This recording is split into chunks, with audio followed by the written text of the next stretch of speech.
اللهم صل على سيدنا محمد يا رب صل وسلم دائما ابدا على حبيبي.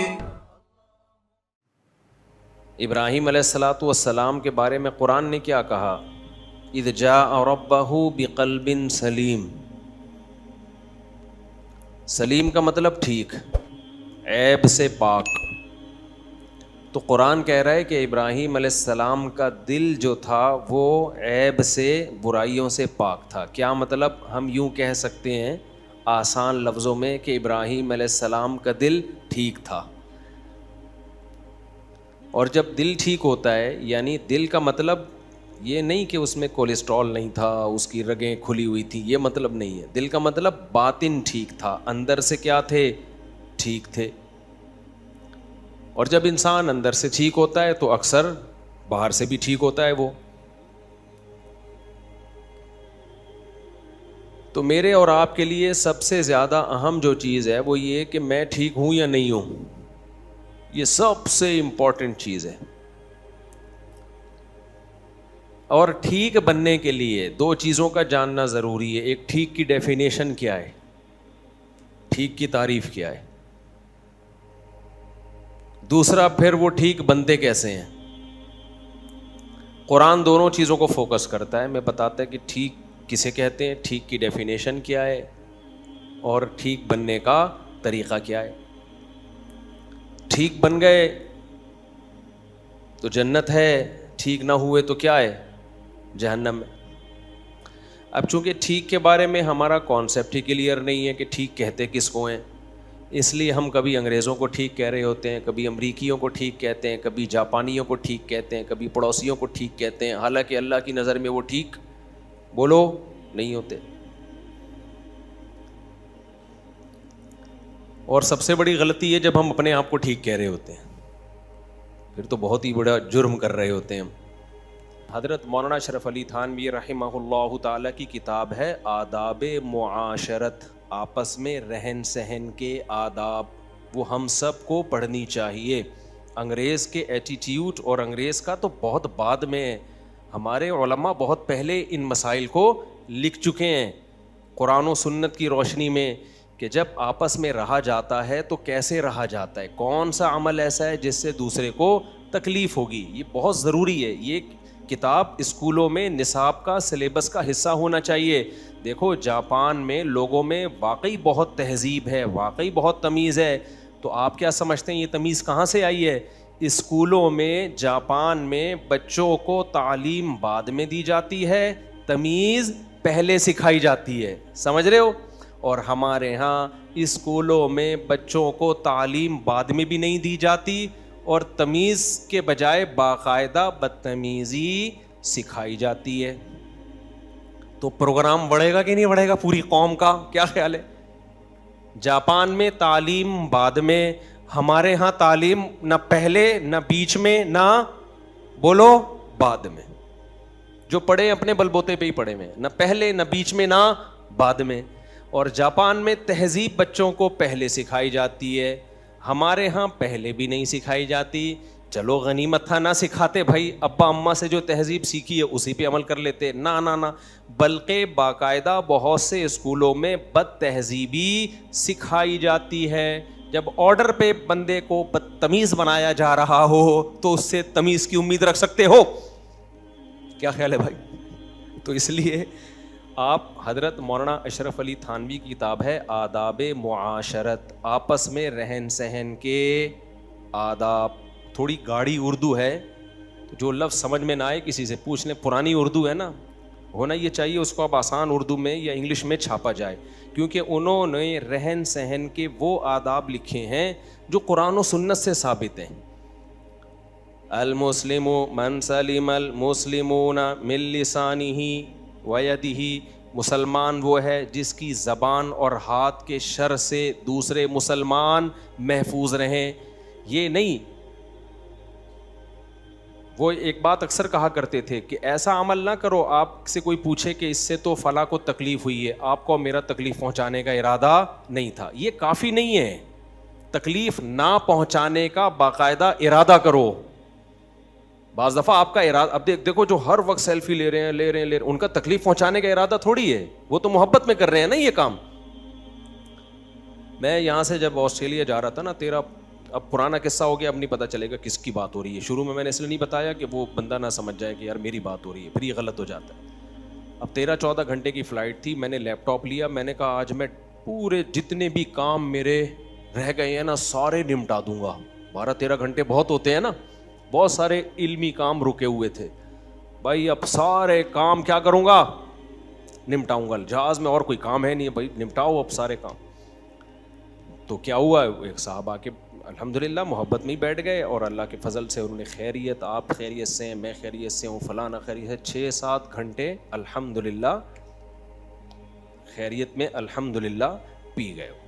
خیر کیا کرتے ہیں ہم ان کو. تو چلو اب پرانا قصہ ہو گیا. بہرحال تو 6 گھنٹے کے بعد ہم اس قابل نہیں بچے تھے کہ ایک بٹن بھی دبا سکے. ہونا یہ چاہیے نا کہ مفتی صاحب کوئی کام تو نہیں, آپ سے بات کر سکتا ہوں, ہاں جی ٹھیک ہے. پھر میں جب بولوں کہ میں کام ہے تو آپ رک جائیں, وہ پھر بھی نہیں رک رہے تھے.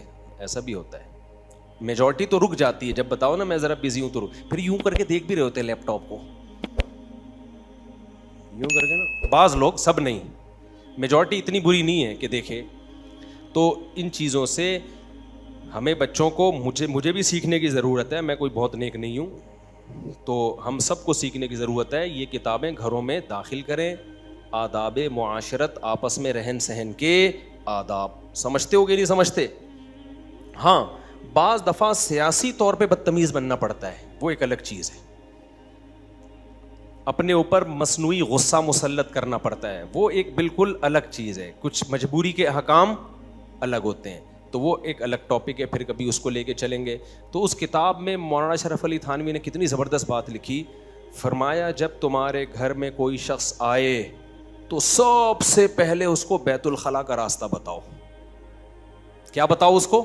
واش روم, ریسٹ روم, پرانی انگلش میں لیٹرین. ٹھیک. وجہ اس کی یہ میرے ساتھ ایسا نہیں ہوتا کہ مجھے لوگ بتا دیتے ہیں, لیکن انہوں نے لکھا کہ بہت سے مہمانوں کو بہت زور کا آ رہا ہوتا ہے. انہوں نے تو لکھ دیا کہ آ رہا ہوتا ہے, میں اسکپ کر رہا ہوں. بعض دفعہ مہمان کو بہت زور سے آ رہا ہوتا ہے اور وہ بتاتے ہوئے شرما رہا ہوتا ہے. کیسا شعر ہو گیا کہ نہیں ہو گیا؟ یہ میرا اپنا بنایا ہوا ابھی کا شعر ہے. بہت سے مہمانوں کو بہت زور کا آ رہا ہوتا ہے جو وہ بتاتے ہوئے شرما رہا ہوتا ہے. شعر بن گیا کہ نہیں بن گیا؟ کیا خیال ہے بھائی؟ لہذا وہ شرما رہا ہوتا ہے کہ آتے ہی واش روم میں تو نہیں گھستا نا کوئی. بھائی بیٹھیں, پہلے خیریت اور سنائیں, طبیعت ٹھیک, پانی پیئیں گے, ٹھنڈا پیئیں گے. وہ روک کے کیا کر رہا ہے؟ بیٹھا ہوا, اس کے جذبات قابو میں. تو یہ میزبان کی ذمہ داری ہے, آتے ہی کدھر کا راستہ دکھائیں, بولو یہ جی واش روم, حضرت یہاں تشریف لے جائیں آپ اگر جانا چاہیں. یہ بھی نہیں کہ زبردستی گھسیڑ دو اس کو, آ رہا نہیں ہے آپ زبردستی لے گئے. سمجھ رہے ہو کہ نہیں سمجھ رہے؟ تو اچھا, یہ تو ایک مثال دی ہے میں نے, ایسی بہت ساری چیزیں ہم اپنی سوسائٹی میں. اصل میں مذہب میں ہم نے دیکھو غیر مسلم نے پتہ ہے کیا کیا ہے؟ اسلام 2 چیزوں کا نام ہے, اللہ کے حقوق اور مخلوق کے حقوق, ہے کہ نہیں؟ پھر مخلوق کے حقوق کی بھی 2 قسمیں ہیں, آپس کے حقوق. ایک ہے ریلیشن, بلڈ ریلیشن, ماں کے حقوق, باپ کے حقوق, بیوی کے حقوق, بچوں کے حقوق, بہن کے, بھائیوں کے. یہ ایک قسم ہو گئی. دوسری قسم ہے کہ بلڈ ریلیشن نہیں, ویسے ہی ایز اے انسانیت آپ کا کسی کے ساتھ بیہیویئر کیسا ہوتا ہے, ایز اے انسانیت. سمجھتے ہو؟ چاہے وہ آپ کا ابا نہیں بھی ہے, ماموں نہیں بھی ہے, چاچو نہیں بھی ہے, انسان ہے. تو اب اسلام کو ہم اس وقت جو ہے اس ڈیٹیل کے مطابق 3 احکام میں ڈیوائڈ کر سکتے ہیں. 3 قسم کے ریلیشن ہیں اسلام میں. ایک اللہ کا ریلیشن بندوں کے ساتھ, اور بندوں کا کس کے ساتھ؟ اللہ کا جو ہمارے ساتھ ہے وہ تو اللہ کا مسئلہ ہے نا. ہمارا مسئلہ کیا ہے؟ ہمارا ریلیشن کس کے ساتھ؟ اللہ کا. گورے نے اس ریلیشن کو اپنی سوسائٹی سے آؤٹ کر دیا. سمجھتے ہو؟ ابھی میرا مقصد گوروں پر بیان نہیں ہے, اسلام کو سمجھانا ہے. گورے نے مخلوق کا جو اللہ سے ریلیشن تھا اس ریلیشن کو اپنی سوسائٹی سے کیا کر دیا؟ آؤٹ. وہ زنا کرتے ہیں, اگر بھائی لڑکی راضی ہے تو زنا جرم نہیں ہے, کیونکہ لڑکا لڑکی جب دونوں راضی ہیں تو مخلوق کو کوئی تکلیف نہیں ہو رہی نا اس سے, نہ لڑکی کو ہو رہی ہے نہ لڑکے کو ہو رہی ہے. لیکن ناراض کون ہو رہا ہے؟ اللہ. تو انہوں نے کہا یہ اللہ کا مسئلہ ہے, یہ مذہب کا ہے, اس کو اپنی سوسائٹی سے کیا کرو؟ آؤٹ. آپ کسی مذہبی اسکالر سے پوچھیں گے, چاہے وہ عیسائیوں کا ہو, یہودیوں کا ہو, ہندو کا ہو, مسلم کا ہو, کہ بھائی لڑکا لڑکی دونوں زنا پہ راضی ہیں تو یہ جائز ہے. ہندو مذہبی اسکالر بھی کہے گا حرام, ناجائز. ہندی میں کیا کہتے ہیں؟ پنا. گناہ کو کیا بولتے ہیں ہندی میں؟ پاپ ہے نا, پاپ ہے. پنا بھی تو کچھ ہے میرا خیال ہے, کو پنا بھی پاپ ہے یہ بہت بڑا, وہ کیا کہیں گے؟ پاپ. عیسائی بھی کیا کہے گا؟ گناہ. یہودی بھی کیا کہے گا؟ بولو نا, گناہ. جو سیکولر لوگ ہیں, انگریز ہیں, وہ کہیں گے کوئی گناہ بولو نہیں ہے. بھائی کیا نہ وہ بھی راضی ہے یہ بھی راضی ہے, تو کسی کو کیوں تکلیف ہو رہی ہے کسی تیسرے شخص کو؟ تو مذہب کیا کہے گا؟ نہیں بھائی, کیوں؟ اس سے آپ کا ریلیشن اس لڑکی کے ساتھ تو مضبوط ہو رہا ہے, اس کا آپ کے ساتھ, لیکن آپ کا اللہ سے ریلیشن کیا ہو رہا ہے؟ منہ سے بولے نا یار, خراب ہو رہا ہے نا. اللہ سے ریلیشن کیا ہو رہا ہے؟ خراب. تو امریکہ والوں نے, جاپان والوں نے, فرانس والوں نے, اور جرمنی والوں نے, روس والوں نے اللہ کے ریلیشن کو سوسائٹی سے نکال دی, کیونکہ جب اللہ کو نکال دیا تو ریلیشن گیا تیل لینے. گرمیوں میں کسی کو تیل لینے بھیج دیں تو آدمی کو غصہ آئے گا کہ نہیں آئے گا؟ تو یہ چیز تو انہوں نے ختم کر دی. پھر مخلوق کا آپس کے ریلیشن کی دو قسمیں ہیں. ایک وہ ریلیشن جو بلڈ ریلیشن کہلاتا ہے, جیسے ماں کا حق, باپ کا حق. اب ماں اور باپ آپ سے اچھا سلوک نہ بھی کریں تو بھی ان سے ریلیشن بنا کے رکھنا ہے. یہ کس کا حکم ہے؟ اللہ کا. کیونکہ اللہ کہتے ہیں کہ یہ ریلیشن ختم ہو نہیں سکتا, کیونکہ یہ بلڈ ریلیشن ہے. تعلقات اچھے یا برے ہونے سے بلڈ تو بلڈ ہی رہے گا نا. نہیں آ رہی میرا خیال ہے بات سمجھ بھائی, وہ تمہاری باڈی کا حصہ ہیں, پارٹ ہیں, تم ان کی باڈی کا کیا ہو؟ پارٹ. تو یہ اللہ کا بنایا ہوا ریلیشن ہے, یہ ختم بولو نہیں ہو سکتا. اس کی کوئی مثال اچھی سی ذہن میں آ جائے نا, کہ ایگریمنٹ کروا دیا جاتا ہے نا دو پارٹیوں کا آپس میں, تو آپ کو وہ ایگریمنٹ توڑنے کی اجازت نہیں ہوتی کہ بھائی یہ تو کمپنی نے آپ دونوں کا ایگریمنٹ کروایا ہے, اب کمپنی سے پوچھے بغیر یہ ریلیشن ختم نہیں ہوگا. تو اللہ کہتے ہیں ایک ریلیشن تمہارا بنایا ہوا ہوتا ہے, ایک کس کا بنایا ہوا ہے؟ اللہ کا. اللہ تمہیں کسی بھی گھر میں پیدا کر سکتا تھا, لیکن جس عورت کے پیٹ سے تمہیں جنم دیا گیا, جس کے بلڈ سے تمہیں بنایا گیا, یہ تمہاری سلیکشن نہیں ہے, یہ اس عورت کی بھی سلیکشن نہیں ہے. یہ کس کی سلیکشن ہے؟ اللہ کی سلیکشن. جس کے پانی سے تمہیں پیدا کیا گیا, نہ یہ تمہاری سلیکشن نہ تمہارے باپ کی سلیکشن, یہ سلیکشن کس کی ہے بھائی؟ اور یہ سلیکشن وداؤٹ الیکشن ہے. اگر الیکشن کروایا جاتا نا تمہیں کس گھر میں پیدا ہونا ہے, تو پھر بہت سے لوگ جو رکشا چلا رہے ہیں وہ کہتے ہیں اللہ ہمیں یہاں رکشے والے کے گھر میں نہیں, ہمیں کس کے گھر میں پیدا کرا دے, ہمیں فلاں کے گھر میں پیدا کرا دے, ہمیں فلاں کے گھر میں. ہمیں ایک نام آ رہا تھا ابھی واپس چلا گیا بڑی مشکل سے, سیاست میں زیادہ نہیں بولتا, زیادہ کہ بالکل ہی بولنا چھوڑ دیا ہے. تو ہمیں فلاں کے گھر میں پیدا کرا دے تو ہم بس پھر ہماری وارے نیارے ہو جائے, پھر کوئی غم ہماری زندگی میں نہیں ہو, پھر ہم جو مرضی کرتے رہے. اب میں زیادہ نہیں جاؤں گا نا, پھر لوگ سمجھ جاتے ہیں کس کی بات ہو رہی ہے. تو خیر, تو یہ جو سلیکشن ہے جس کو بلڈ ریلیشن والی سلیکشن اور ریلیشن کہتے ہیں, یہ ریلیشن وداؤٹ الیکشن ہوا ہے, اور اس میں سلیکشن کس کی طرف سے ہے؟ اللہ کی. سمجھتے ہو کہ نہیں سمجھتے ہو؟ لہذا اللہ کہہ رہے جب یہ میری سلیکشن ہے تو اس سلیکشن میں تمہارے پاس نو کا آپشن نہیں ہے. ایک بندہ آیا میرے پاس, کہتا یار مجھے بہت افسوس ہوتا ہے میں اس گھر میں کیوں پیدا ہو گیا, کاش میں فلاں کے گھر میں پیدا ہوتا, اس کے ابا کتنے اچھے ہیں, میں نے کہا بہت ہی بدتمیز انسان ہو ماشاء اللہ, لگ رہا ہے باقاعدہ بدتمیزی میں آپ نے ڈپلومہ کیا ہے. یہ بہت بڑا تانا ہے اپنے باپ کو کہ کاش میرا باپ وہ ہوتا. سمجھ رہے ہو؟ میں نے کہا آپ کی بیوی کل آپ کو بولے کاش میرا میاں وہ والا ہوتا, وہ زیادہ ہینڈسم ہے. آپ کا کیا خیال ہے, آپ جن عورتوں کے شوہر ہو تو کیا دنیا میں سب سے اچھے شوہر آپ ہی ہو؟ ہے بھائی.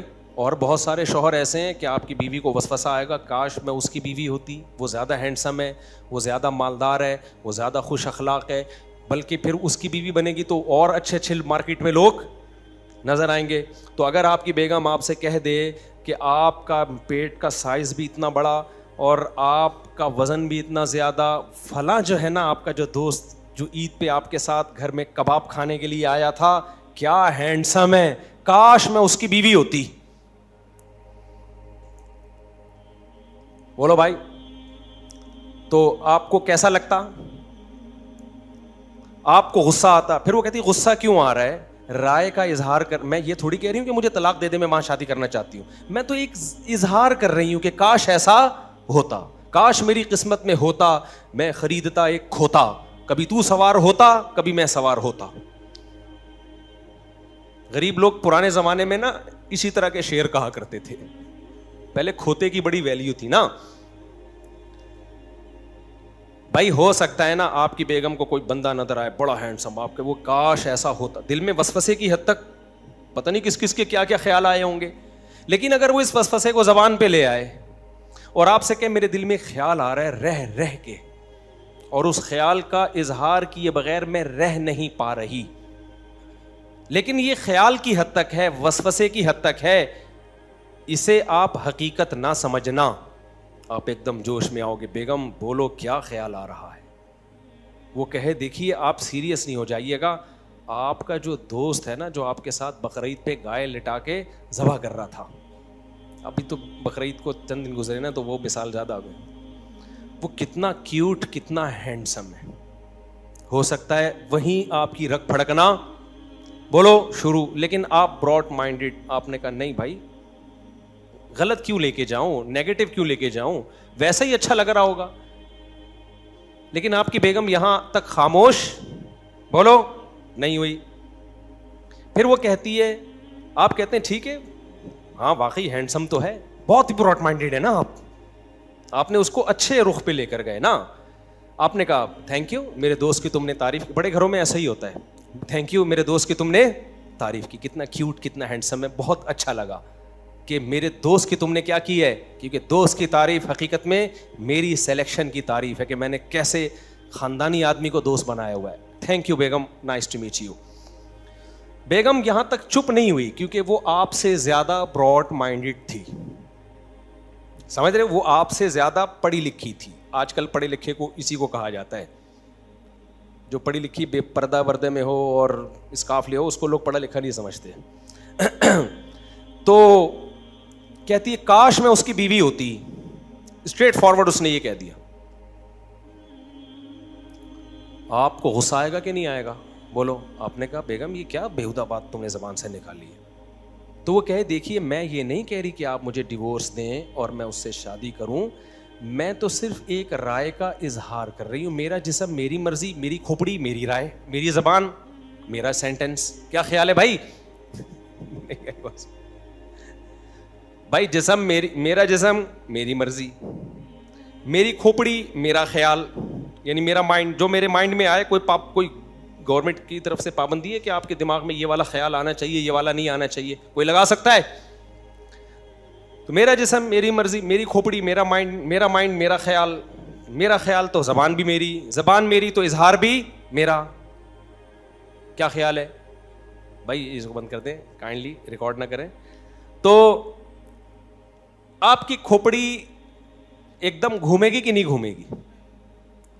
تو آپ جواب میں کہو گے کہ ٹھیک ہے بیگم پھر مجھ سے ڈیورس لے لو اور شادی کس سے کرو, اس سے کرو.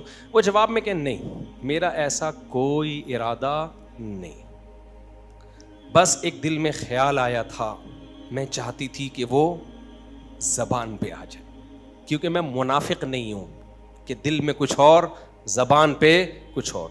منافقت یہ ہے کہ میں کہوں میرے لیے آپ سب سے اچھے, دل میں ہو کہ نہیں تیرا دوست وہ زیادہ اچھا ہے. اس لیے یہ جو آج کل جو لبرل پنا آ رہا ہے نا, اس میں اسی قسم کی آزادی سکھائی جا رہی ہے. سیکولر لبرلز جو ہے نا, اس قسم کی آزادی سکھا رہے ہیں. میں منافق نہیں ہوں, جو دل میں ہوتا ہے وہی میری زبان پہ. باقی آپ کے ساتھ میں خوش ہوں, انجوائے کریں. اب بتائیے کلیجی بنانی ہے یا کوفتے بنانے؟ بقرعید کا کاٹنے آیا تھا نا وہ, تو وہ کلیجی رکھی ہوئی ہے. تو آپ کہیں گے کمبخت, جب تجھے رہنا میرے ساتھ ہی ہے تو یہ زبان سے اس تکلف کی ضرورت تھی کیا تجھے؟ کہیں گے کہ نہیں کہیں گے؟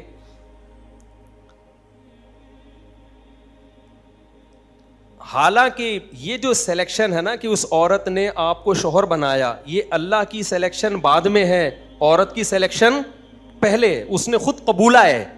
اس سلیکشن پہ آپ کو غصہ آئے گا, اس جملے سے کتنا شدید غصہ آئے گا. تو جو سلیکشن اللہ کی طرف سے ہو, جس میں آپ سے نہیں پوچھا گیا, اللہ کی طرف سے سلیکشن ہو, اس سلیکشن پہ اللہ کو اس سے زیادہ غصہ آئے گا کہ نہیں آئے گا؟ جب آپ کہہ رہے ہو کہ کاش میں اس کے گھر میں پیدا ہوتا, وہ میرا باپ ہوتا.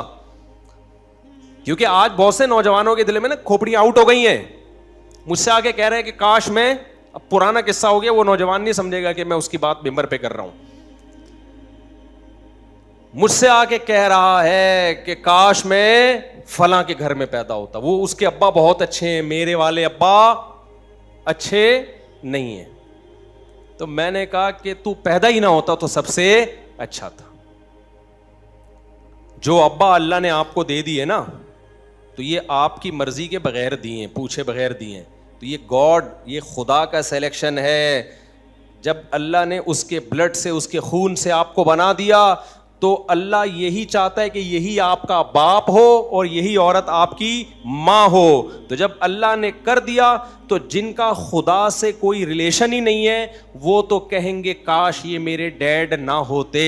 لیکن جو اللہ سے اپنے ریلیشن کو بنا کے رکھنا چاہتے ہیں, وہ کہتے ہیں اللہ جیسا بھی آڑا ترچا ابا ہو, جیسی بھی ماں ہو, مجھے کیا ہے, قبول ہے. اور میرے لیے اس کائنات میں اس سے اچھا باپ یا اس سے اچھی ماں ہو نہیں سکتی تھی. لیکن یہ ان لوگوں کی باتیں جو اپنا ریلیشن کس سے بنا کے رکھنا چاہتے ہیں, اللہ سے. سمجھ میں نہیں آ رہی بات؟ تو میں جو ایکسپلین کر رہا تھا, جو ٹاپک چل رہا تھا, وہ یہ کہ گورے کے ہاں اللہ کے ریلیشن کی بھی کوئی حیثیت بولو نہیں. اس لیے ان کے یہاں, ابھی کیا میں گورے پہ زیادہ نہیں ڈیٹیل میں جاؤں گا, پھر وہ ٹاپک چینج ہو جاتا ہے. اب تیسرا ایک ریلیشن مخلوق کا آپس میں, اللہ کا ریلیشن مارکیٹ سے کیا کر دیا انہوں نے, شارٹ. دوسرا ریلیشن تھا بلڈ ریلیشن, وہ بھی مارکیٹ سے کیا کر دیا گورے نے, بولو شارٹ. ان کے یہاں بلڈ ریلیشن کی بھی کوئی 2 ٹکے کی ویلیو نہیں ہے. 18 سال کے بعد بھی آپ آزاد, 18 سال سے پہلے بھی آپ بولو آزاد. باپ ایک تھپڑ لگایا, پولیس کو بلا لو فوراً. سمجھتے ہو؟ تھپڑ لگایا آپ نے, کس کو بلا لیا, پولیس کو. ماں نے تھپڑ لگایا, کس کو بلا لیا, تو ریلیشن گیا. وہ ماں نہیں, وہ خان سامہ ہے. سمجھ رہے ہو؟ وہ میڈ ہے, وہ ماسی ہے آپ کی خدمت کے لیے. وہ باپ نہیں ہے, وہ کیا ہے, خان سامے ہوتے ہیں نا گھروں میں خدمت کے لیے. تو ابا تو نہیں ہوا نا وہ, جو نہ ڈانٹ سکے, جو نہ نصیحت کر سکے, جو ہر وقت یہ دیکھے کہ میرے بیٹے کا موڈ کہیں آف نہ ہو جائے. تو وہ ابا نہیں ہے بھائی. وہ کیا ہے, میں واقعہ سناتا ہوں. ایک صاحب آئے, انہوں نے کہا یار بالکل میرے اوپر فٹ آ رہا ہے یہ واقعہ. ایک دفعہ ایک ابا اور بیٹے آئے نا میرے سے ملاقات کے لیے. دونوں بڑے پڑھے لکھے تھے, بہت پڑھے لکھے, ماشاء اللہ تعلیم بہت تھی دونوں کے پاس. تو باپ کو کچھ شکایت تھی بیٹے سے. اب جب باپ بولنے لگے تو بیٹا بولنے ہی نہ دے. بیٹے کی آواز زیادہ اونچی ہو رہی ہے, باپ تھوڑا آواز پست کر کے بات کر رہا ہے کہ میں زیادہ اونچا بولا تو بیٹے کی جو طبع نازک ہے وہ ایسا نہ ہو اس پہ میری یہ اونچا بولنا گرا گزرے اس طبع نازک پہ. تو باپ بات کیسے کر رہا ہے, بہت لو. دیکھیے مفتی صاحب, دیکھیں بیٹا آپ کائنڈلی جذباتی نہ ہو, دیکھیں بیٹا آپ جذباتی نہ ہو, میں بتا رہا ہوں. وہ چیخ رہا ہے 2 فٹ نا ابا کے سامنے اچھل رہا ہے. پھر باپ بڑا کنٹرول کر کے نا, دیکھیں آپ ایکسائٹیڈ ہو رہے ہیں, آپ جذباتی ہو رہے ہیں, مفتی صاحب میں سمجھاتا ہوں, آپ ذرا کائنڈلی ان کو خاموش کرائیے. میں نے تھوڑی دیر میں اندازہ لگا لیا کہ غلطی سے جس کو بیٹا ہونا چاہیے تھا وہ باپ ہے, جس کو باپ ہونا چاہیے تھا وہ کیا ہے, وہ ایسا محسوس ہو رہا ہے. یعنی اللہ اگر ہم سے مشورہ لیتا تو ہم کہتے اللہ اس کو باپ ہونا چاہیے تھا اور اس کو کیا ہونا چاہیے تھا. ظاہر ہے ہمارے مشورے غلط ہی ہوں گے, لیکن اول نظر میں ایسا ہی لگ رہا تھا کہ یہ کسی فرشتے کی طرف سے کوئی فالٹ تو نہیں ہو گیا کہ جس کو باپ بنایا جانا تھا اس کو بیٹا بنا دیا غلطی سے, اور جس کو بیٹا بنا دیا اس کو ہونا کیا چاہیے تھا, باپ. اور آسان لفظوں میں کہ باپ بعد میں پیدا ہو گیا, بیٹا غلطی سے پہلے پیدا ہو گیا. نہیں آئی میرا خیال ہے بات سمجھ میں. باپ کیا ہو گیا بھائی, ادھر ادھر ادھر توجہ رکھیں, یہ چینج ہوتے رہتے ہیں گارڈ, ایسا کوئی مسئلہ نہیں ہے. باپ غلطی سے بعد میں پیدا ہو گیا اور بیٹا پہلے. ہوتا تو یہ کہ باپ پہلے پیدا ہوتا ہے بیٹا بعد میں, لیکن اللہ کی قدرت بھائی, جب عیسیٰ علیہ السلام بغیر باپ کے پیدا ہو سکتے ہیں, ہو سکتا ہے اللہ نے کوئی معجزہ دکھانا ہو کہ اس گھر میں باپ پہلے پیدا ہو گیا ہے اور بیٹا بعد میں. تو میں نے کہا یار یہ تو اس کو نہ میرا خیال ہے نہ اپنے باپ کا خیال ہے, 2 فٹ ایسے اچھل رہا ہے, تو یہ کیا ہے یار, ہماری سوسائٹی کدھر جا رہی ہے. یہ کوئی یورپ امریکہ کا واقعہ نہیں ہے, ادھر ہی کا واقعہ ہے, کراچی اسٹیشن, سمجھ رہے ہو, اور پڑھی لکھی فیملی کا واقعہ ہے. تو میں نے پھر ان کا قصہ بیان میں بتایا, میں نے کہا اس طرح آئے تھے, تو وہ بڑے خوش ہوئے, انہوں نے کہا بالکل صحیح نقشہ کھینچا ہے مفتی صاحب, بالکل صحیح نقشہ کھینچا ہے, ایسا ہی ہے, ہم گھروں میں باپ نہیں ہے, ہم گھروں میں کیا ہیں, اولادیں. اچھا یہاں ایک اور بات میں بتا دوں, ٹاپک نہیں ہے لیکن جب بات چل پڑی ہے نا تو پوری مکمل کر لوں. یہ بھی ہماری سوسائٹی میں ہے کہ اگر غلطی سے کوئی فرما بردار بیٹا مل گیا نا ابا کو, ابا نے بھی اس کی پھر ایسی کی تیسی کرنی ہوتی, اس کے جائز مطالبے بھی نہیں مانتے پھر ابا. یہ بھی بے اعتدالی ہے. پھر اسی کو سب سے زیادہ نچوڑا جاتا ہے کیونکہ یہ بات مانتا ہے, اور جو نہیں مانتا وہ گھر میں باپ بن کے عیش کرتا ہے. ایسی بہت ساری کمپلینز آئی بھی ہیں, اور میرے بھائی ہم نے اسی سوسائٹی میں ٹائم گزارا ہے, ہم مشاہدہ بھی کر رہے ہیں کہ جو بدتمیز ہوتا ہے اس کے سارے حقوق ہو رہے ہیں, اور جو بیچارہ تمیز سے ابا کی خدمت کر رہا ہے ابا اس کو نچوڑتے ہی چلے جاتے ہیں. ایک دفعہ ایسا بھی میرے پاس کیس آیا, پرانا قصہ ہو گیا, یہ میں فرضی قصے نہیں سناتا, لوگوں نے کمنٹس میں کیا ہوتا ہے فضول قصے سنا رہا ہے, یہ مشاہدات پر مبنی قصے ہیں. جو فرضی ہوتا ہے نا پھر میں منہ سے بتا دیتا ہوں یہ فرضی ہے, یہ حقیقت نہیں ہے. ایک دفعہ ایک کیس آیا اور اتفاق دیکھیے, ایک باپ بیٹا آئے, اور جب انہوں نے میرے سامنے بات چیت کی تو آپ حیران ہوں گے, جو باپ تھا وہ باپ لگ بھی رہا تھا. حیرت کی بات ہے یا نہیں ہے؟ اور جو بیٹا تھا وہ بات چیت سے لگ رہا تھا کہ واقعی یہ صحیح ٹائم پہ پیدا ہوا ہے, یہ بیٹا ہی ہے. یعنی ایسا ہوتا بہت کم ہے, لیکن ایک کیس ایسا بھی آیا کہ باپ بیٹے دونوں آئے, دونوں کا کوئی مسئلہ چل رہا تھا, تو حیرت اس پر ہو رہی ہے کہ جو باپ تھا وہ لگ بھی کیا رہا تھا. نہیں ہے بات سمجھ میں؟ یعنی بیٹا بڑی تمیز سے ابا کے سامنے بات کر رہا تھا کہ میری آواز اونچی ہونے سے ابا کو غصہ نہ آ جائے, تو لو اپنی آواز کو پست کر کے بات کر رہا تھا. تو میں حیران ہوا کہ اس زمانے میں بھی الحمدللہ ابا پہلے پیدا ہو رہا ہے اور بیٹے بعد میں, نہیں بالکل وہی اسٹائل جو نیچرل ہوا کرتا تھا کسی زمانے میں. تو بڑی حیرانگی ہوئی. تو میرا خیال تھا کہ یار اتنا اچھا بیٹا ان کو ملا, بات بھی آرام سے اور ابا کا احترام بھی. ابا نے نچوڑا ہوا تھا, سمجھ رہے, ابا نے کیا کیا ہوا تھا, نچوڑا. اس بیٹے کا ایک جائز مطالبہ تھا. آپ کہو مفتی صاحب کیا شادی لے کے بیٹھ جاتے ہو, بھائی جو قصہ آیا تھا وہی سناؤں گا نا. بیٹا کہہ رہا تھا ابا میں یہاں شادی کرنا چاہتا ہوں. باپ کہہ رہا تھا کہ بولو نہیں.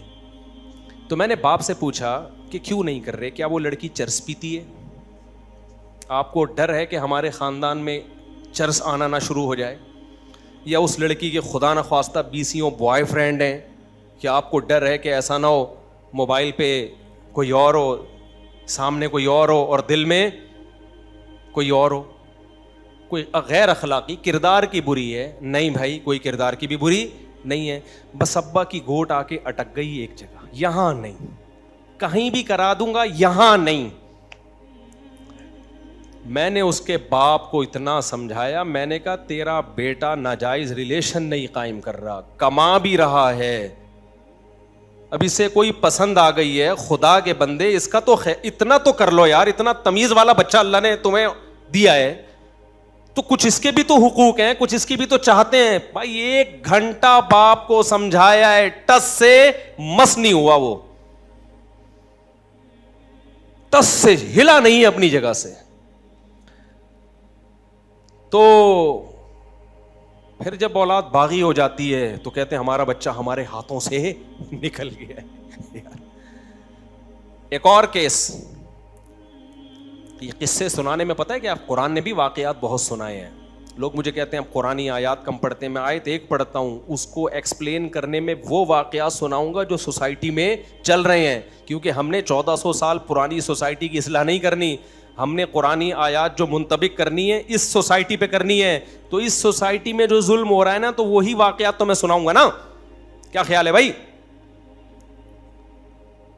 ایک دفعہ میرے سامنے آئے سارے داڑھی والے بھائی, ابا بھی تبلیغ میں وقت لگا ہوا, داڑھی, سارا علماء صلحاء کا خاندان, یہ بہت ہو رہا ہے گھروں میں, خوب اس کو نوٹ کر لیں اچھی طریقے سے. بیٹے نے کیا کیا, ابا کے کاروبار کو بہت آسمان کی بلندیوں تک پہنچا دیا. آپ کو پتا ہے جب سارے نالائق بھائی ہوتے ہیں شروع میں تو کچھ کرتے نہیں ہیں. ایک بیٹے نے بڑی محنت کی, اب جب گھروں میں دے دنادن نوٹ آنا شروع ہو گئے تو باقی بھائیوں کی بھی آنکھیں بولو کھل گئی. 15-20 سال کے بعد وہ بھی کاروبار میں, اب تک وہ کیا کھا رہے تھے, پیڑے. مسئلہ سن رکھا تھا ابا نے کہ باپ کے کاروبار کو اگر کوئی بیٹا ترقی دیتا ہے تو وہ بیٹا باپ کے کاروبار میں پارٹنر نہیں بن جاتا, اس کاروبار کا مالک کون رہتا ہے, باپ. بالکل اسی شرعی اصول کے تحت ساری آمدن ابا کے پاس آ رہی اور ساری گھروں میں مشترک خرچ ہو رہی. اب جو بیٹا بزنس میں اتنی ترقی دی ہے اس کو یہ خیال آئے گا نا کہ ساری محنت 10 سال سے میں کر رہا ہوں اور سب بھابیاں بھی کھا رہی ہیں, بھتیجے بھی کھا رہے ہیں, اور ساری بہنوں میں بھی ڈیوائیڈ ہو رہا ہے, سارے بھائیوں میں بھی ڈیوائیڈ ہو رہا ہے, مجھے ثواب کے علاوہ کچھ بھی بولو نہیں مل رہا. اور کھا بھی تسلی سے رہے ہیں, شادیوں پہ بھی دے دنادن اڑا رہے ہیں, قربانی کے جانور آ رہے ہیں تو 15-20 لاکھ کے آ رہے ہیں. تو اس بیٹے کو خیال ہوگا کہ نہیں ہوگا کہ بھئی میرے خون پسینے کی کمائی ہے, تو اس سے اتنے موٹے موٹے کٹے لے کر آ رہے ہو تم, لاسانی اور دل پسند کے بچڑے. غریب آدمی تو دل پسند کی مٹھائی خریدتے ہوئے اس کی شوگر ڈاؤن ہو جاتی ہے, اس کو ڈبل ڈبے خریدنے پڑتے ہیں. تبھی دیکھو غریب 2 ڈبے لے کے جا رہے ہوتے ہیں. ایک تو اس لیے کہ وہ ڈبہ مٹھائی کھانے کا دل چاہتا ہے, لیکن جب قیمت پتہ چلتی ہے تو شوگر کیا ہو جاتی ہے, ٹینشن سے ڈاؤن ہوتی ہے, 2 ڈبے خریدتے ہیں. وہ بلڈ پریشر کی دوا جس دن مہنگی ہوئی نا, تو کسی نے ایک میم بنائی کہ ایک آدمی گیا میڈیکل اسٹور پہ, بی پی کی دوا چاہیے. اس نے جب قیمت بتائی اس نے کہا بھائی اس سے زیادہ بلڈ پریشر ہائی ہو رہا ہے, قیمت سن کے, تو بغیر خریدے ہی ہم ٹھیک ہیں. اب کیا ہو رہا ہے, ابا کو جب یہ بات بتائی جائے کہ بھائی یہ سارا نچوڑا ہوا اس کو, تو اب دوسرے بھائیوں کو, بیٹوں کو کنٹرول کرو نا, تو ابا فوراً کس چیز کا حوالہ دیتے ہیں, میں باپ ہوں, کیا تمہیں مجھ سے میرا احترام نہیں ہے. اب کچھ مذہبی اسکالرز کے پاس جب ان کا یہ کیس گیا ہے تو انہوں نے بیٹے کو ڈانٹا کہ تمہیں شرم نہیں آتی, باپ کا جھگڑا لے کر آئے ہو ہماری عدالت میں. نہیں یہی بات سمجھ میں, باپ سے لڑ رہے ہو یار تم پیسوں کے, اور کس چیز پہ, نیچ چیز پہ, پیسوں پہ. چھوڑو یار, تمہیں تو چاہیے خود کما کے بھی کس کو دو, باپ کو دو. وہ بیچارہ اور ٹھٹھرتا جا رہا ہے. خوب سمجھ لو, شریعت میں پیسوں کے معاملات میں نہ باپ نہ ماں, پہلے معاملات کلیئر کرو, اس کے بعد باپ باپ ہے, ماں ماں ہے. میں نے ان سے کہا باپ سے اچھا سلوک کرو, پیسوں میں 2 اور 2 4 کی طرح پہلے کلیئر تو کرو, تمہارا کیا ہے, باپ کا کیا ہے, بیٹوں کا کیا ہے. پھر جو تمہارا ہو نا وہ سارا اٹھا کے باپ کو دے دو, پھر بولو ابا یہ سب کچھ آپ کا ہے, لیکن پتا تو چلے تمہارا ہے کیا, باپ کا ہے کیا, بھائی کا ہے کیا. ابھی تو پتہ ہی نہیں چل رہا تمہیں تمہاری محنت پہ کیا مل رہا ہے. صرف ثواب ہی چاہیے تو بتا دو ابا صرف ثواب کے لیے کام کر رہا ہوں, اگر اتنا بڑا ظرف ہے تو سبحان اللہ, تم تو پیسوں کے لیے کام کر رہے ہو اور پیسے نہ ملیں تو اس سے آپس کا ریلیشن خراب ہوگا کہ نہیں ہوگا؟ بولتے کیوں نہیں ہو؟ خراب ہوگا بھائی ریلیشن. میں نے کہا بھائی ابا سے جا کے پہلے معاملات سیدھے کرو. ابا سے بولو ابا میں جو اتنی خدمت کر رہا ہوں آپ کی کر رہا ہوں, بھائیوں کی فری پھوکٹ میں نہیں کروں گا. پہلے میں آپ کو بتا رہا ہوں, میں احسان کا قائل ہوں, بھائیوں پر احسان کرو, باپ پر بھی, لیکن احسان کا وہ طریقہ نہیں ہونا چاہیے جس سے آپس کے ریلیشن خراب ہو. احسان کا طریقہ کیا ہونا چاہیے وہ بھی بتا رہا ہوں. میں آپ کو باپ سے ورغلا نہیں رہا, نہ ماں سے نہ بھائیوں سے. طریقہ کیا ہونا چاہیے؟ طریقہ یہ معاملات کو پہلے صاف کرو کہ میں جو آپ کے ساتھ یہ بزنس کر رہا ہوں میری محنت خرچ ہو رہی ہے, آپ میرے ابا ہیں, تو اگر صرف اپنی ذات کی حد تک آپ کھا رہے ہیں تو مجھے بڑی خوشی ہے. ان بھائیوں کو بھی اللہ نے 2 عدد پاؤں دیے, 2 عدد ہاتھ دیے. پہلے اس کاروبار کو بیٹھ کے اس کی حیثیت دیکھیں کہ محنت میری زیادہ ہے تو مجھے ثواب کے علاوہ بھی کچھ چیزیں بولو چاہیے. مجھے ثواب کے علاوہ بھی کیا چاہیے؟ کچھ چیزیں چاہیے. ایک آدمی آیا, چلو پھر قصے لمبے ہو جائیں گے بھی, چھوڑو, گرمی بھی بہت ہے نا. قصوں کے بیچ میں ایک واقعہ یاد آ رہا ہوتا ہے نا. تو میں نے ان سے کہا میرے بھائی پہلے آپ بولو ابا چونکہ میری محنت زیادہ ہے, یا تو میری الگ سے کوئی تنخواہ ہو یا کاروبار میں مجھے باقاعدہ پارٹنر بنایا جائے اور پرسنٹیج طے کی جائے میری. سمجھتے ہو؟ کہتے ہیں جب میں یہ بات کرتا ہوں ابا کو غصہ آتا ہے. میں نے کہا ابا کا غصہ آنا غلط, اور یہ ٹیکنیکل فالٹ دینداروں میں زیادہ ہے, یہ ذہن میں رکھو. مسجد کے امام کرپٹ نہیں ہوتے, صحیح ہوتے ہیں, لیکن اگر کوئی کرپٹ ہوگا نا آپ اس کو بتاؤ کہ یہ چندے کا حساب دو تو وہ فوراً علماء کی تعظیم کی حدیثیں آپ کو سنانا شروع کر دیں گے کہ عالم سے کیسے بات کی جاتی ہے, عالم سے بد کلامی نہیں کی جاتی. اس کا مطلب یہ مذہب کا غلط استعمال ہو رہا ہے. صحیح ہے نا؟ کیا خیال ہے بھائی؟ عالم ہو, امام ہو, جو بھی ہو, بھائی پیسوں کے معاملات میں شریعت نے سورہ بقرہ کی سب سے بڑی آیت ہی یہی ہے کہ پیسے کو معاملے کیا ہونے چاہیے, ایک ایک چیز کلیئر ہونی چاہیے. آپ بدگمانی کا موقع نہ دیں. ہم کیوں یہاں لوگوں کو کمیٹی کو بتاتے ہیں بار بار کہ بھائی میرے پاس جتنا پیسہ آ رہا ہے میں کہاں سے گھروں کو کھلا رہا ہوں. مسجد کی انتظامیہ کو بدگمان ہونے کی اجازت نہیں ہے کہ ایسا نہ ہو مفتی صاحب مسجد کے نام پہ چندے لے کے کھا رہے ہوں. آپ مجھ سے پوچھیں گے میں جواب دینے کا پابند ہوں گا. اگر مسجد کی انتظامیہ مجھ سے پوچھتی ہے مفتی صاحب آپ 2005 میں آئے تھے, آپ کے پاس ایک پھٹ پھٹی سی گاڑی تھی, پھٹ پھٹی سی بائک تھی, آج آپ ریوو میں گھوم رہے ہیں, ہمیں شک ہو رہا ہے کہیں ایسا تو نہیں کہ مسجد کے نام پہ دائیں بائیں سے چندے ہو رہے ہیں, تو مسجد کی کمیٹی یہ مجھ سے پوچھنے کی اہل ہے اور میرے اوپر لازم ہے میں کہ جواب دوں کہ یہ کہاں سے آیا پیسہ. اگر مجھے غصہ آ رہا ہے کہ تم کون ہوتے ہو پوچھ لے, ہاں ہر گلی محلے والا نہیں پوچھ سکتا, لیکن ہم جس انتظامیہ جس مسجد میں ہیں اس پہ خطرہ ہے کہ بھائی مسجد کے نام پہ پیسہ نہ کھا رہا ہو کہیں سے لے کے. لوگ کھاتے ہیں کہ نہیں کھاتے؟ مدرسہ ہوتا ہے, خطرہ ہوتا ہے مدرسے کے نام پہ پیسہ کھا رہا ہے. مدرسے کے محتمم سے اگر مدرسے کی انتظامیہ پوچھتی ہے, میں ہر گلی محلے والے کو یہ اتھارٹی نہیں دے رہا کہ چل کے روک کے پوچھے کہاں سے آ رہا ہے, ظاہر ہے اس کا تو کوئی انتہا نہیں ہے. پھر اگر مدرسے کی انتظامیہ کو محتمم نے یہ اتھارٹی دی ہے کہ مجھ سے پوچھو کہ یہ پیسہ میرے پاس کہاں سے آیا, جب مدرسہ بنا تھا اس وقت میں غریب تھا, آج مدرسہ ترقی کرتے ہی اتفاق سے میں بھی ترقی کر گیا ہوں, تو یہ ڈارون کی تھیوری کی طرح ایک اتفاق ہوا ہے کہ اتفاق سے بندر سے انسان بن گیا, یا اس کی کوئی لاجک بھی ہے؟ تو میں بھی غریب سے اچانک مالدار بن گیا. محتمم سے لوگ پوچھنے کا اہل یعنی حق رکھتے ہیں مسجد کی مدرسے کی انتظامیہ کہ محتمم صاحب جب آپ آئے تھے تو آپ کے پاس ایک پھٹ پھٹی سی موٹر سائیکل تھی, جیسے جیسے مدرسہ ترقی کر رہا ہے آپ بھی شادیاں کرتے چلے جا رہے ہو. اگر محتمم کو غصہ آ گیا نا یہ سن کے, اس کا مطلب گڑبڑ کر رہا ہے, 2 نمبری ہے. اور پھر مذہبی آدمی ہوگا نا تو مذہب کا لیبل لگائے گا, داڑھی رکھی ہوئی ہے میں نے, تمہیں شرم نہیں آتی, داڑھی کا احترام نہیں کرتے. میں عالم ہوں, تمہیں شرم نہیں آتی, علماء سے ایسی بات کرتے ہو. العلماء ورثۃ الانبیاء, علماء پیغمبروں کے وارث ہیں.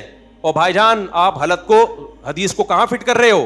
غلط جگہ فٹ کر. یہ حدیث اس موقع کے لیے نہیں ہے, اس موقع پر وہ آیت ہے کہ اے ایمان والو آپس کے لین دین میں بھی پیسوں کے معاملے میں کلیئر رہو. جب آپس کے لین دین میں, تو مدرسے کے لین دین میں تو کہاں سے تجھے اجازت ہے کہ جو مرضی کرتا رہے؟ مسجد کے چندے میں تجھے کس نے اتھارٹی دی ہے کہ کوئی پوچھنے والا نہ ہو تم سے؟ نہیں آ رہی میرا خیال ہے بات سمجھ میں؟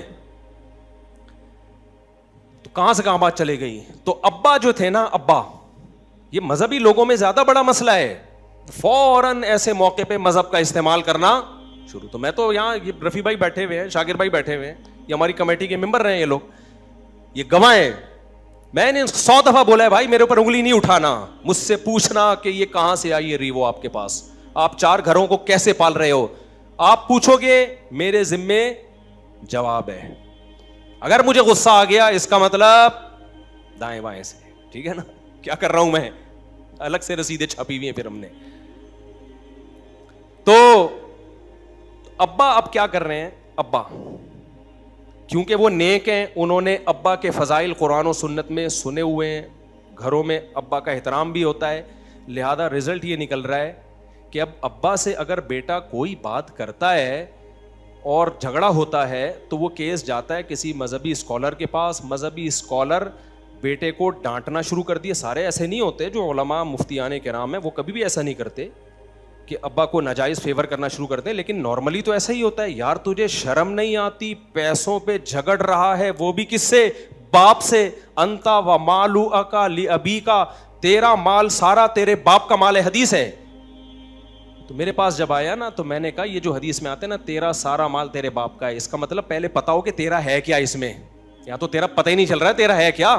پھر اٹھا کے باپ کو دے گا نا تو باپ بھی احسان مانے گا، تھا بیٹے کا، دے کس کو دیا؟ مجھے دے دیا اس نے، ابھی تو پتہ ہی نہیں چل رہا.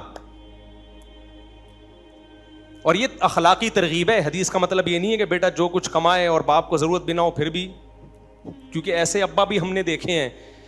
بیٹا کہہ رہے ہیں میں کما کے بھیج رہا ہوں، گدھا بنا ہوا ہوں، اور ابا تاش میں اڑا رہے ہیں، سٹے لگا رہے ہیں، دوستیاں لگا رہے ہیں، ادھر ادھر عیاشیوں پہ اڑا رہے ہیں. بھائی باپ کی بنیادی ضرورتیں ہم تو پھر بھی اس کو کہتے ہیں بھیج دے یار. اخلاقی طور پر تو یہی ہے، وہ سٹا لگانا اچھا کام نہیں ہے. تو نہیں بھیجے گا وہ چوری کرنا شروع کر دیں گے. سٹے چھوڑنا آسان کام نہیں ہے، لیکن شرعاً لازم نہیں ہے. ابا کے سٹے کا خرچہ آپ پہ، بولو، اولاد پہ نہیں ہے. ابا کی بنیادی ضرورتیں اولاد پر ہیں. نیک اولاد تو کہتی ہے ابا سارا آپ کا، لیکن پہلے پتا ہو کہ میرا ہے کیا، پھر سارا اٹھا کے دو نا.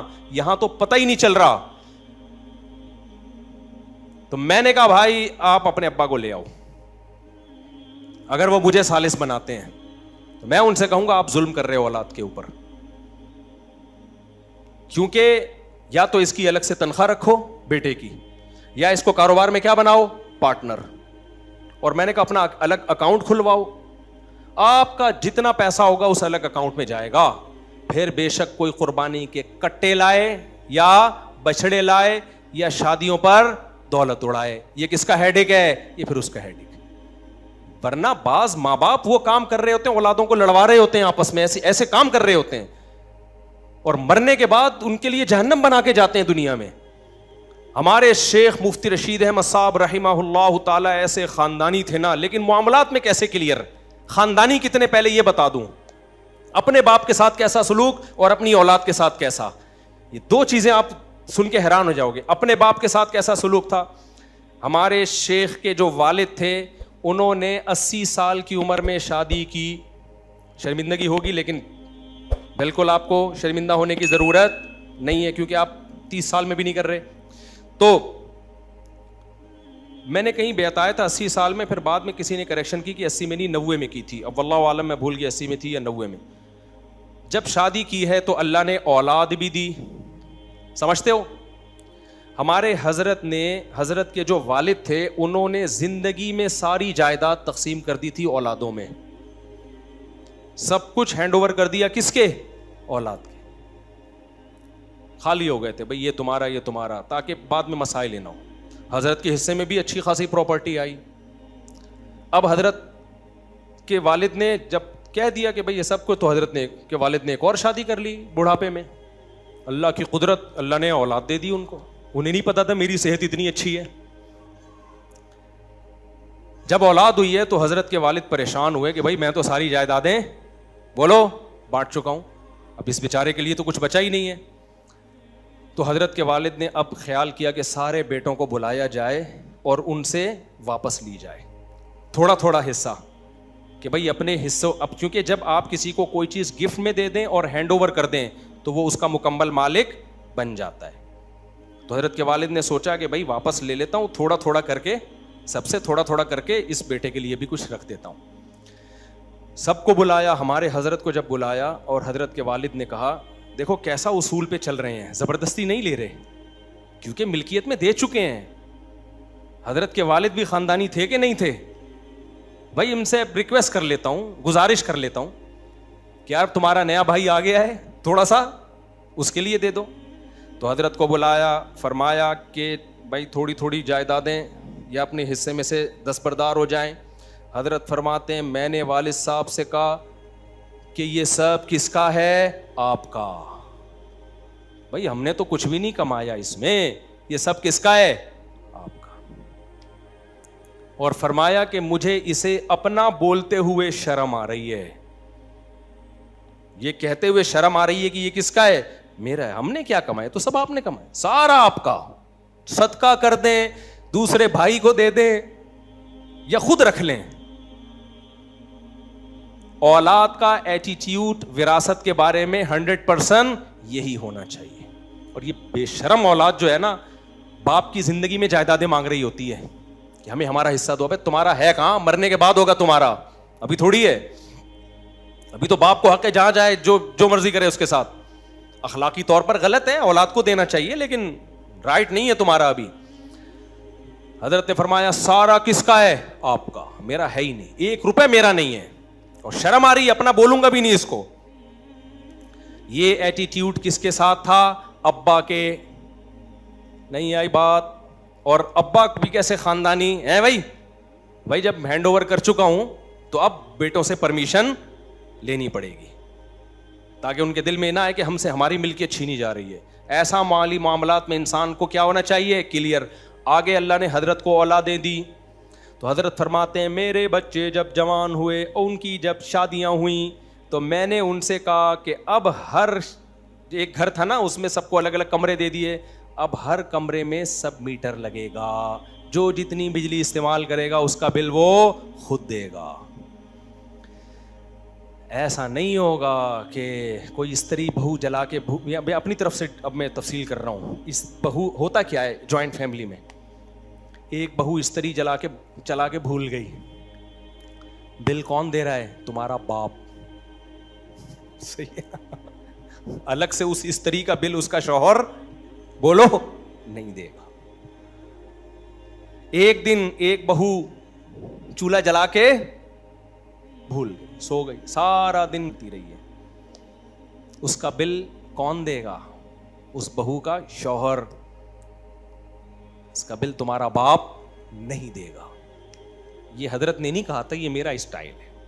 ہر ایک کا اپنا اسٹائل ہوتا ہے. جب ہمارے بچوں کی شادی ہوگی تو ہمارا اسٹائل یہ ہوگا، اس کا بل تو دے گا. تو یہ نہیں کہنا کہ تیرا باپ دے گا. تیرے باپ نے جو بل دینے تھے وہ دے دیے ہیں، اب بل ہی دے رہے ہیں ہم، 4 گھروں کے بل آ رہے ہیں. سوچ رہا ہوں بینک میں رکھوا دوں اپنے آپ کو کہ تم ہمیں گروی میں رکھ لو اور بل تم خود ہی اٹھا لو سارے. گروی میں ایک مشہور شخصیت آپ کے پاس لاکر میں جمع ہو رہی ہے، تو بجلی ہے نہیں اور بل دیکھو آپ. یار خیر پھر دکھڑے لے کے بیٹھ جاتا ہوں میں، کیا کروں. کیسا کلیئر معاملات ہیں یا نہیں؟